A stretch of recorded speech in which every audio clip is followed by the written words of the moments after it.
एबेकार अनुभूति बहुत दूर जड़े बाबा एठिके आसीथिले ओ से कथा कहि पारु नथिले। मंदिर सेवक तांको कथा को किछि बुझी पारु नथिले ओ तांको एक कागज और पेन धराइथिले। बाबा से कागज रे लिखिथिले जे मु कथा कहि पारे ना, एठी मानसिक करिले पाटी मोर फिटी पारिबो कि? सेवक मध्य हाँ कहिथिले ओ एठु केही केबे खाली हाथ रे फेरंती नाही बोली भी तांको लेखा माध्यम रे जणाइथिले।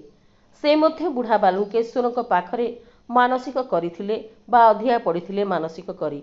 एमिति गोटाए दिन एमिति बुढ़ा बालुकेश्वर को कृपा बा महिमा हैला जे तांको पुओ ए बुढ़ा बालुकेश्वर मंदिर को आसी थांती। से बाबा जनक तांको पुओ को देखुथांती किंतु किछि कहि पारंतिनी, कारण सेतेबेलको तांकर पाटी फिटी नाही। तांको पुओ बुढ़ा बालुकेश्वर मंदिर परिक्रमा करी आसिला बेलକୁ तांको बापांक सह भेट होइथिले ओ सेतिकी बेले लीलामयंकर लीला घटिथिला।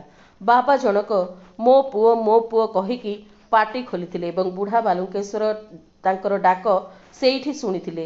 एबे भी से बाबा जनक बंचिछंती, बहुत दूर बाटरू आसुछंती बोधे, किंतु कार्तिक मास प्रत्येक सोमवार बेढ़ा को से आसंती। एही बुढ़ा बालुकेश्वर शैव पीठ को जय बाबा बुढ़ा बालुकेश्वर।